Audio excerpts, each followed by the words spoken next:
Our story begins with the most hopeless and unlucky guy you could ever find when it comes to powers. Deep inside him lives the power of an ancient water dragon demon god, but this clueless guy has absolutely no idea that kind of power even exists within him. And then we learn the truth. After years and years of waiting, the time has finally come for him to awaken that power, because something dark is stirring on this island. Terrifying forces are about to wake up, and he's going to have to reclaim his strength, because now he must stand face to face against the gods of every demon dragon species in existence. This whole story kicks off on a one-of-a-kind island called Ayaka, a place where humans and spirits live side by side. Most of the spirits here are completely harmless, but some carry terrifying god-level powers. The island runs on a special kind of energy called Lele, and by mastering this energy, humans are able to stand their ground against the evil spirits. Yukito's father, Makoto, was widely regarded as the greatest Lele master of his generation, but one fateful day, a dangerous spirit named Vizarg, who had been sealed away inside a volcano, breaks free and unleashes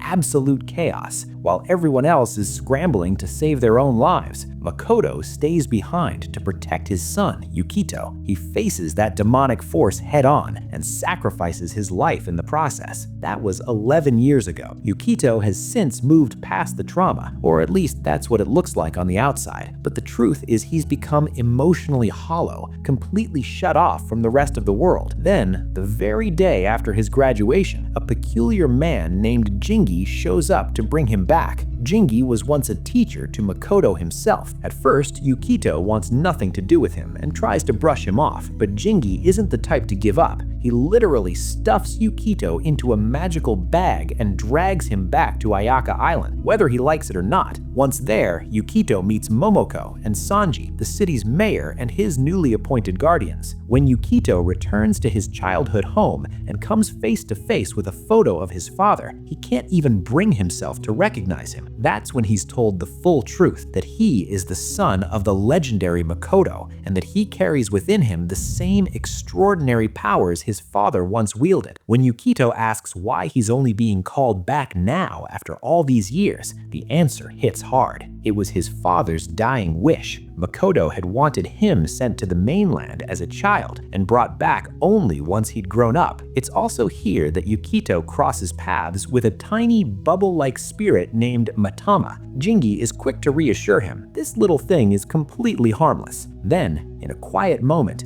Jingi asks Yukito about his loneliness, and Yukito opens up about something he's kept buried for a long time. Back when he was just a kid on a picnic, some bullies came after him. In a flash of rage, he lost control, and the river itself attacked the boy. It kept happening over and over again, and so Yukito made a decision. He would stop getting close to people altogether. But before their conversation can go any further, sweet, innocent little Matama suddenly transforms into something horrifying, a monstrous, raging spirit, an Ara Matama. Jingi fights the monster, but it keeps regenerating itself over and over again. Then, Jingi does something absolutely unexpected. He grabs Yukito and throws him straight into the monster. The impact triggers something inside Yukito, and his rage explodes into raw magical power. He tears his way right through the monster's gut and bursts out the other side. Jingi is completely stunned watching this untamed power in action. As he seals the monster away, Jingi warns Yukito if he doesn't learn to control these abilities, they could cause catastrophic destruction. And in that very moment, Yukito realizes something. Jingi is the same person who saved his life 10 years ago during the volcano blast. The next morning, Jingi wakes up absolutely wrecked from a heavy hangover, only to find that Yukito is already up and actively practicing energy control. Jingi explains to him that Lele energy is a force that flows beneath the earth, maintaining the entire balance of Ayaka Island, and their job is to channel it responsibly. When Jingi asks him to demonstrate a basic spell, all Yukito manages to do is splash some water on his own face. Jingi shakes his head, steps up, and shows him what it's supposed to look like by conjuring a full water clone on the spot. Shortly after, the two of them head to the Kushigami Shrine, where two guys named Chadofuku and Yako are already gearing up for a mission. Jingi swoops in and hijacks the mission for himself, and on the way there, he nudges Yukito to open up and make friends with them, telling him that since they're also Len masters, they'd understand his situation better than most. He also fills Yukito in on how the shrine operates. It handles all cases involving corrupt Mitama, and the one running the show is Harukai Kurama. Their new assignment is to deal with a corrupt Mitama lurking near the canal, which has now taken on a dangerous form and risen out of the water. Jingi, clearly having the time of his life, cheerfully abandons Yukito on the spot and bolts, telling him this one's all his to handle. The monster attacks, sending both of them crashing into the water, and just as it zeroes in on them,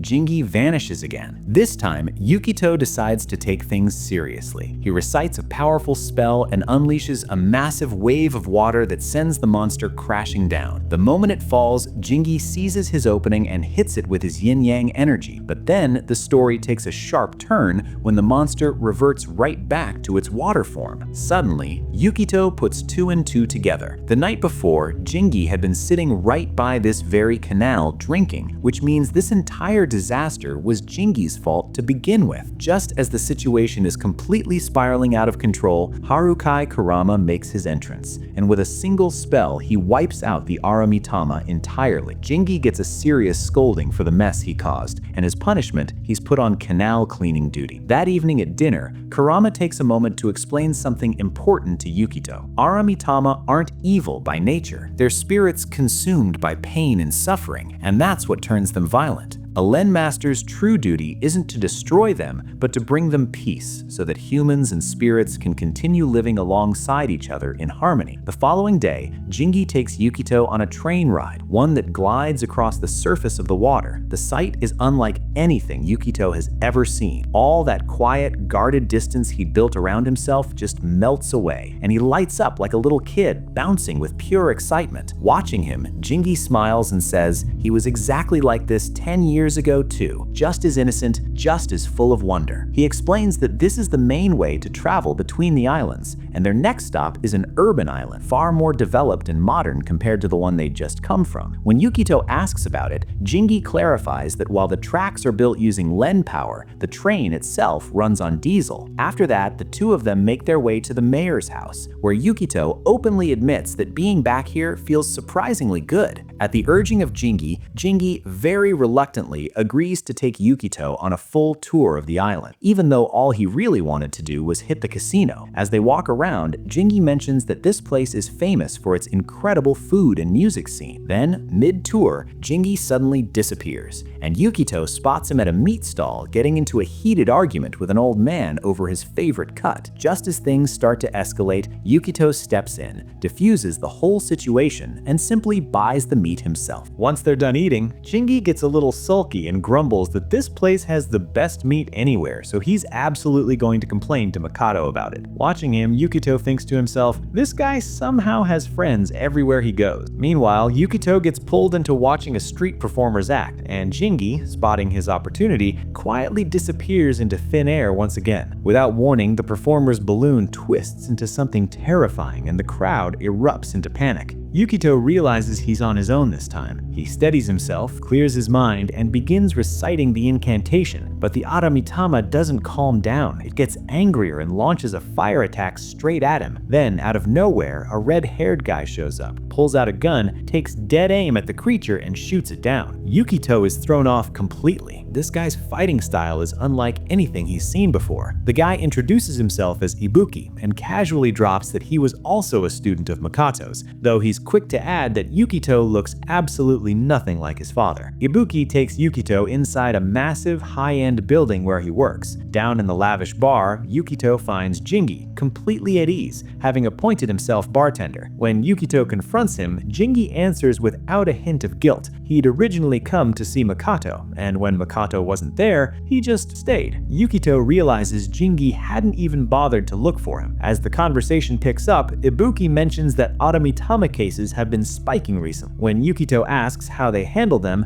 the difference becomes clear. Where Kurama and Jingi calm the spirits down and send them back into the Lele energy, Ibuki just destroys them outright. Ibuki's stance is firm. He can't afford to take risks when human lives and tourists are on the line. Yukito pushes back and calls him out on it. The two go back and forth. Kurama cares about balance, Ibuki cares about people, and neither one is willing to budge. Right in the middle of it all, Ivara walks in with news. They found the real target. What they took down earlier was only a fragment of it. Ibuki immediately heads out on his new mission, and Jingi brings Yukito back with him. On the way back, Jingi fills Yukito in on Ibuki's operation. His company is called Ayaka Security Official Protection, and it essentially hunts Adamitama for a living. Jingi explains that the growing number of outsiders coming to the island is throwing off the natural balance, and people like Ibuki keep things in check through a much harder, more aggressive approach. He goes on to say that Kurama and Ibuki's methods are worlds apart, which is exactly why the two of them can't stand each other. Mid-conversation, Jingi suddenly remembers he forgot to collect his money, and just like that, he bails on Yukito all over again. A little while later, Yukito hears a commotion and turns to find a massive Adamitama launching a full-scale attack. This was the real body they'd been searching for all along. Yukito musters his courage, recites the incantation, and hits it with a water attack, but the monster is on a completely different level. Then a sniper opens fire on it, and Jingi rushes in from behind, pulling Yukito to safety. Ibuki's guards try to get things under control, but it's not enough. Ibuki steps forward himself and unleashes his dark power. His hands warp into something monstrous and horrifying, a power that is strictly forbidden to use. He tears out the monster's core and destroys it completely. The next morning, Jingi takes Yukito to the third island, and compared to the first two, it's an entirely different world. Peaceful, quiet, nothing but dense jungle and ancient shrines. Jingi mentions that this is mostly where Kurama and his students live. When Yukito hesitantly admits that he'd like to try and make friends here, Jingi encourages him. They're welcomed by Kurama's two students, who tell them their master has been expecting them. As they climb the mountain path, Chitaru asks Yukito whether he's started getting used to life here, and Yukito admits that while plenty of things still feel strange, the people have been genuinely warm and kind. When they finally reach the shrine, Yukito immediately senses that the energy here is something completely different. He's told that this place is dedicated to the dragon gods of water and fire. They explain that since ancient times, two great dragons have dwelt on the fourth island, and whenever their anger rises, catastrophe followed. So these shrines were built to keep them at peace. Chitaru then tells Yukito that the volcanic eruption from his childhood happened precisely because one of those dragons lost its balance. He points toward a barren, devastated island and explains that the fire dragon began its destruction there, and it was the water dragon that ultimately calmed it down. Hearing all of this, Yukito is suddenly hit by a flood of hazy dreams and fragmented flashbacks from his past. But just as quickly, he snapped back to the present, where Jingi has already gotten back to his usual nonsense. After that, Jingi starts faking exhaustion and immediately demands a drink, which gives the two boys all the ammunition they need to start teasing him. Jingi grabs them both and invites them to join him for a drink, but before any of them can take a single step, all three slip and go tumbling straight into the mud. On the other side of the shrine, Kurama greets Yukito with a calm, gentle warmth and leads him inside, showing him the ancient archives preserved there. In the middle of their conversation, he offers Yukito some candy and asks him what brought him here. Yukito opens up about what's been weighing on him. He'd watched Ibuki fight an Adamitama using bullets instead of incantations,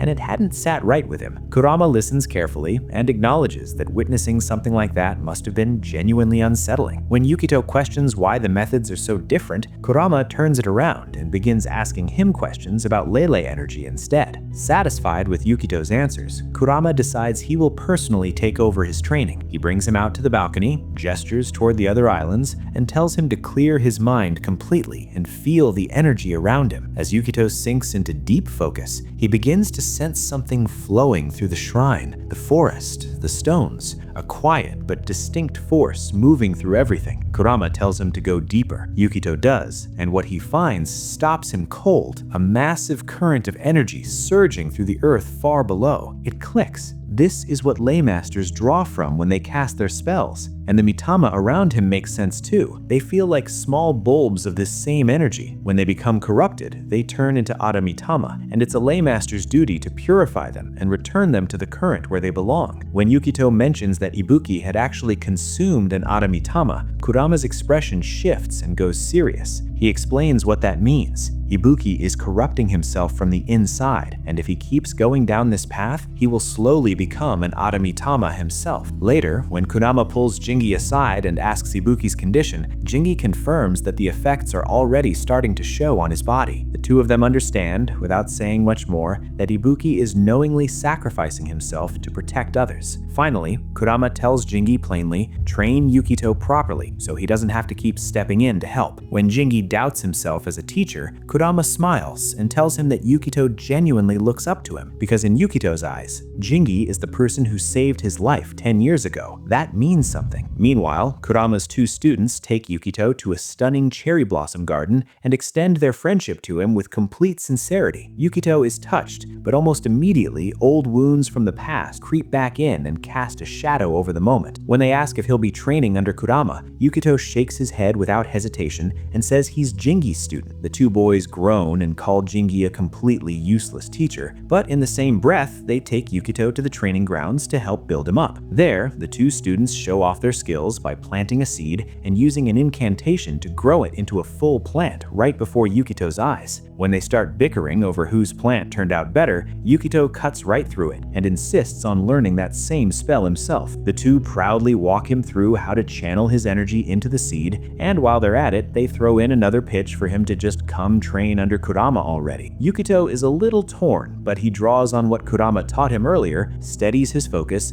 and pushes his energy into the seed. What happens next shocks everyone. What should have been a small sprout explodes into a massive tree in seconds, branches shooting out in every direction, fruit already forming on the limbs. The two boys are terrified. They shout at Yukito to get it under control, but Yukito is struggling. He can't pull it back. Right then, Jingi drops in out of nowhere, leaps onto the tree, and tells Yukito there's no shame in asking for help when things get out of hand. He steps behind Yukito, guides his focus in the right direction, and helps him work through the incantation. And just like that, the enormous tree slowly returns to normal. When Yukito nervously apologizes to the two boys, they don't look scared at all anymore. They're impressed. They immediately ask if they can train alongside him. Yukito smiles and once again chooses Jingi as his teacher, and their training kicks off with a fresh burst of energy. Jingi patiently works with him on incantations and energy balance. Then, without warning, a tremor rolls through the ground. Yukito loses his concentration and stumbles. Jingi calls him out on it. If a small earthquake is enough to throw him off completely, he's got a lot more work to do. The very next morning at breakfast, another earthquake hits, but Momo calmly reassures Yukito. Earthquakes are completely normal on this island. This is their home and they're always ready for it. Just then, Jingi walks in, asks about the earthquake, and immediately starts asking for money. Yukito stares at him, completely baffled about what earthquakes have to do with money, and Jingi explains that today they're going to visit Makato's grave. The two of them make their way to the grave, where Jingi moves Matagama aside and asks Yukito to help him clean it up. Together, they offer water, plant some flowers, light incense, and pay their respects. Yukito asks why they came right after the earthquake specifically, and some of the people standing nearby offer their own answer. The dragon must be angry, so they've come to pray to Makato. Jingi offers Yukito a drink while they're there, but he turns it down. Then an elderly man speaks up and says that if it weren't for Makato, they all would have been dead 10 years ago. That lands hard on Yukito. He wants to know more about his father. Chaki fills him in. Ayaka has two dragons, fire and water, and the earthquakes are caused by the fire dragon. 15 years ago, the rivers on the fourth island dried up completely, and the water dragon vanished, throwing everything out of balance and pushing the island to the brink of catastrophe. It was Makato who stepped up alone, performed the rituals, and calmed the fire dragon down by himself. Everyone there speaks about Makato like he was something close to divine. Yukido takes it all in quietly, and with quiet respect he says he didn't really know him, but he was truly something extraordinary. A little while later, they spot Ibara nearby, but she walks away without a word. Then Jingi takes Yukido to a second grave and tells him that today is also the death anniversary of Ibara's parents, where Yukido finds a keychain lying there. Later, the two head to the first island to return it, and on the way they run into Yako and Chato, who tell them the earthquake has disturbed the Lele energy and they're out on patrol because of it. When they find out that Yukido and Jingi are heading to Ibuki's place, the atmosphere gets a little tense. They reach Ibuki, explain they're there to return something that was lost, and Ibuki tells them to hand it to Makita instead. On their way out, he throws them a warning. Things could get bad today, so stay sharp. Finally, Makita pulls Yukido aside and tells him the full story. Ibara's parents were killed in a fire Aramitama attack. Ibuki had managed to stop the monster, but he couldn't save everyone. And on this island, life and death all come down to the flow of energy. Some people can never make peace with that truth, so they choose the path of total destruction, eliminating Aramitama without mercy. The weight of it hangs heavy in the air, but Jingi tries to lighten the mood, and Makita offers a quiet apology of his own. Just then, Ibara walks in, and Yukido holds out the keychain to her. She takes it calmly, says a simple thank you, and then the ground starts shaking again.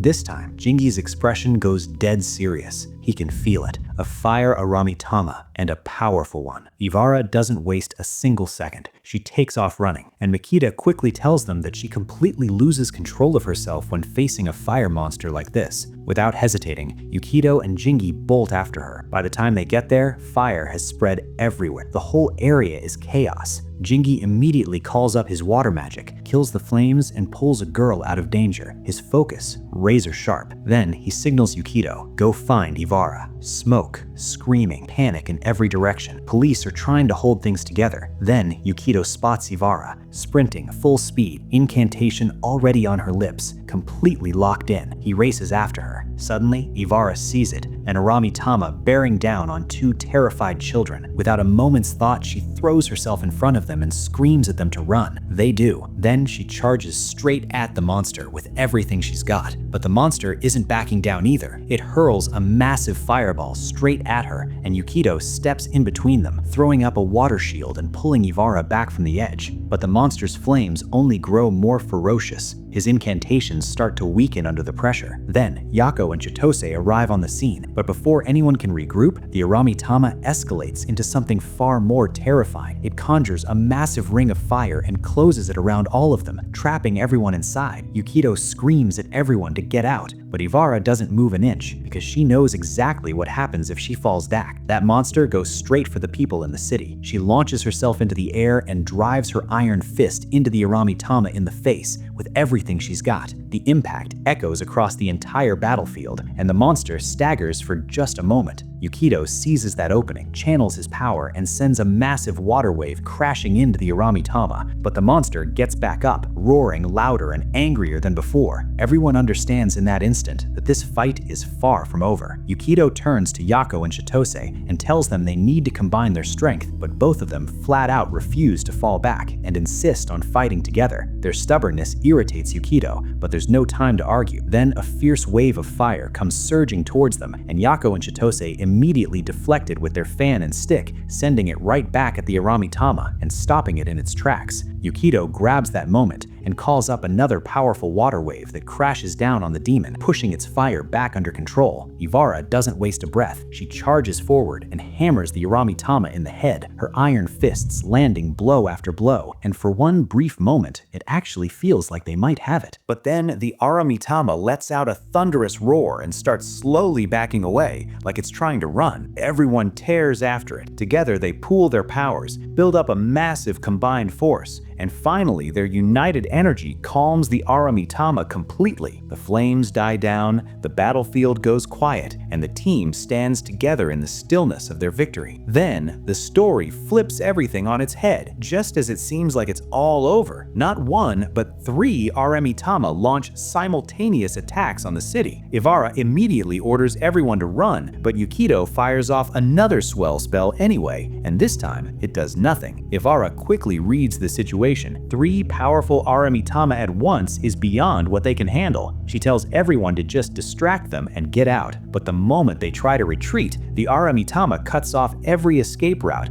and traps them all inside a wall of fire. Then Kurama arrives. With a single strike, he calms one of the Aramitama on the spot, and at the same moment, Ibuki takes out the second one with his gun. The third Aramitama moves in to attack, but before Kurama can act, Ibuki shoots that one too. Kurama turns and looks at him, and the fury in that look is unmistakable. Yukito can feel the tension between them crackling, but the Aramitama starts transforming again, growing more dangerous by the second. Ibuki immediately prepares to use his black magic, and Kurama steps in to stop him, telling him it's illegal. Ibuki snaps back, fury rising. "Don't stop me. This is what I do." He couldn't save his master because he was weak. That's what drives him. Kurama tries to reach him and works his own incantations to break the Aramitama down, but then Ibuki shoots right past him and charges straight at the Aramitama, ready to consume it himself. Kurama moves immediately to stop him, warning him that if he goes through with this, he'll never be human again, but Ibuki isn't hearing any of it. The two of them clash, locked in a strange fight where neither one is trying to destroy each other, just stop the other from moving. Yukito watches and understands. If they keep this up, the Aramitama is going to come back stronger. And right on cue, Jingi makes his entrance like a hero, pacifies the Aramitama on the spot, and turns to both of them with a sharp scolding. "Go cool your heads down." Standing apart in the water, the two of them settle, the anger drains out of them, and they each quietly apologize to their students. As Kurama walks away, he throws one last warning over his shoulder. Their master never wanted either of them using black magic. Ibuki pauses at that, then answers in a cold, flat voice. He doesn't care what a dead man wanted. He's going to destroy every last piece of pain from his past, no matter what it costs him. By evening, everyone gathers at the Marine Liner railway station, but Kurama still hasn't shown up. Someone figures he's probably celebrating with the mayor. Hearing that, Yako and Chitose mention they'll need to head back to the shrine, since Master Kurama left them strict instructions. Yukito tells Jingi to head home too, and everyone, together, thanks Ivara for what she did. Jingi jokes that the thanks should really be going to him. If he hadn't shown up, everyone would have been frozen in place. Yukito fires back immediately. "You never show up on time. You just waltz in at the last second and act like a hero." Then Yukito turns to Ivara and tells her she was incredible today. She didn't run, she stood her ground and faced the Aramitama head on, and he hopes they get to work together again. Ivara goes slightly red at that and hands over her contact. Jingi wastes no time nudging Yukito in the ribs with his elbow, while Yukito goes a little awkward. Yako and Chitose immediately jump in. Why are only those two exchanging contacts? And just like that, everyone swaps numbers and makes a promise to each other. Back when Yukito's father was still alive, Jingi, young Yukito, Mamu, Kurama, and Ibuki all lived under one roof. Kurama and Ibuki, both students of Makoto, were as close as real brothers. Jingi, true to form, was always finding ways to slack off and regularly got an earful for dodging training. One day, Ibuki expressed that he and Kurama wanted to go together and pacify the dragon, but Makoto turned them down flat. "Kurama isn't ready yet. All of you need more practice so that for a few years from now, you can take on this responsibility together." Jingi, always the one with a question, one day asked why Makoto had to be the one to perform the ritual every single year. Makoto explained, the fire dragon grieves for the water dragon, and in that grief loses its control, so every year it has to be sealed inside the volcano and calmed. He also told them to watch carefully this year so that by the following year, they could carry out the ritual themselves. In those days, everyone lived together in Yukido's childhood home, eating shaved ice sweets, enjoying fish curry, looking after little Yukido together. Makoto had raised them all with a warmth that ran deep. He took them out on trips, made sure they had hot showers after training,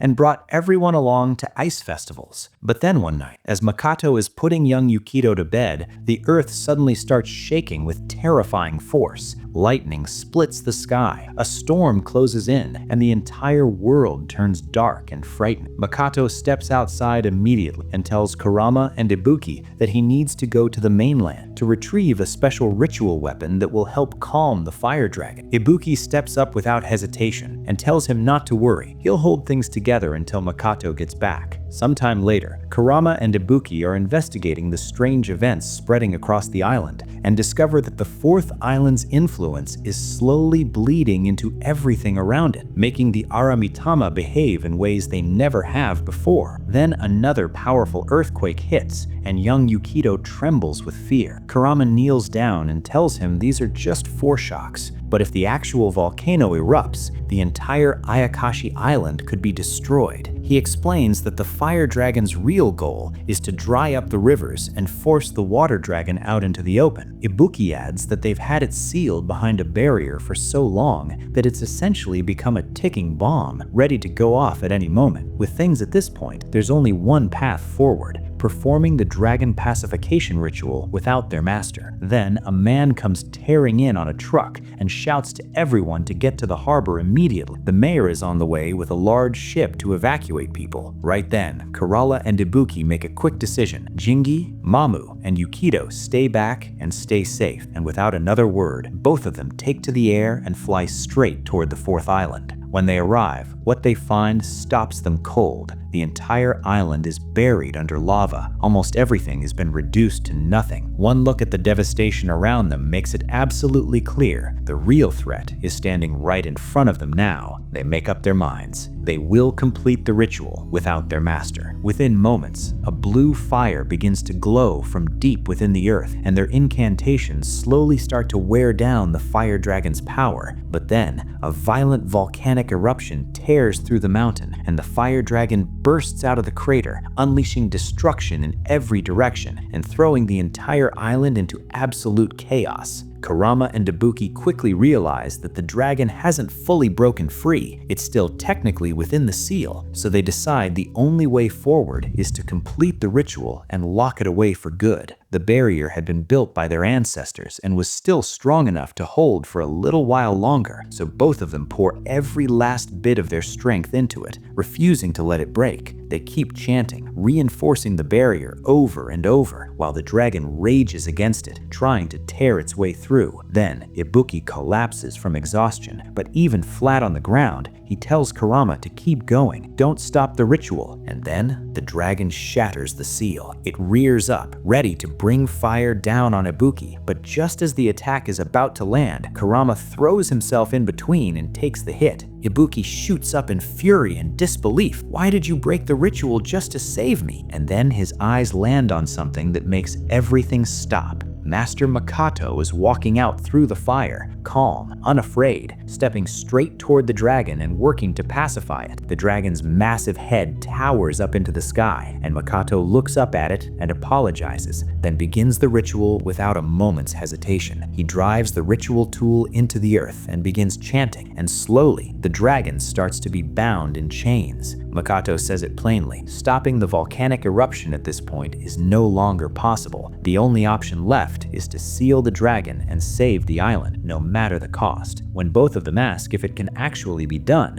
Makoto answers without flinching, yes, but it will require him to put his life on the line. Ibuki refuses to leave and insists on staying by Makoto's side, but Makoto gives Kurama a direct order: take Ibuki and go, now. Kurama does what he's told, pulling Ibuki away by force and setting him down on the ground at a distance. When Ibuki looks up at Kurama in anger, he notices for the first time that Kurama is badly wounded himself. All around them, the volcanic eruptions only intensify, and Ibuki can do nothing but let out a helpless, broken scream. That night, the battle to seal the dragon is so devastating that the sky burns red from dusk until dawn. By morning, everything goes suddenly still, as if nothing had happened at all. But in just one night, the Ayakashi Islands have taken damage that will take years to recover from. When Kurama and Ibuki make their way up to the crater searching for their master, they find him, sitting there, as if resting. But as they get closer, the truth becomes impossible to deny. He is gone, and yet on his face there is a quiet, peaceful smile. At the sight of it, Ibuki completely breaks. He collapses to the ground, begging his master to come back. But Mikoto is gone forever. From that point on, the rift between Kurama and Ibuki slowly grows. Disagreements turning into arguments, arguments turning into something that can't be repaired, and eventually, the two of them go their separate ways entirely. Years later, Ibuki comes back, but this time he returns with dangerous, forbidden techniques, and the distance between them has only grown deeper. After hearing all of this, Yukito looks over at Jinji and understands. It was him. Jinji was the one who kept him safe that night. One afternoon, drifting off to sleep, Yukito notices something. Ever since he came to the island, the nightmares have stopped. But then he jolts awake, coughing, and Jinji is right there beside him asking if he's alright. When Jinji looks into his eyes, they've turned a faint shade of blue. Before either of them can say anything, Yukito's phone goes off. His friends have started a group chat, and there's already a plan forming to meet up on Sunday. Then Jinji tells him something else. The mask Yukito has been carrying belonged to Master Mikoto. Sunday arrives, and Jinji and Yukito head to the festival grounds. The crowd is enormous, and Yukito lights up the moment he sees it. A little while later, Jinji's friends call out to him and try to pull him toward the stalls, but Jinji waves them off and jokes that he's sticking with Yukito so he can spend all his money for him. Then they both spot Ivara across the grounds, dressed in a beautiful kimono. Yukito hesitates for just a moment before walking over and asking if she'd like to come along and find Yako and Chitose together, while Jinji stands behind them, looking like a third wheel who's been completely forgotten. Then Jinji pulls Yukito to the side and nudges him to say something nice to Ivara. Yukito builds up his courage and compliments her, and instead of responding out loud, Ivara pulls out her phone and sends him a thank you message on the spot. After that, the three of them wander through the stalls, browsing everything in sight, while Jinji keeps nudging Yukito to buy things at every turn. Then Yukito hears a commotion and looks over to find Yako and Chitose scolding Master Kurama.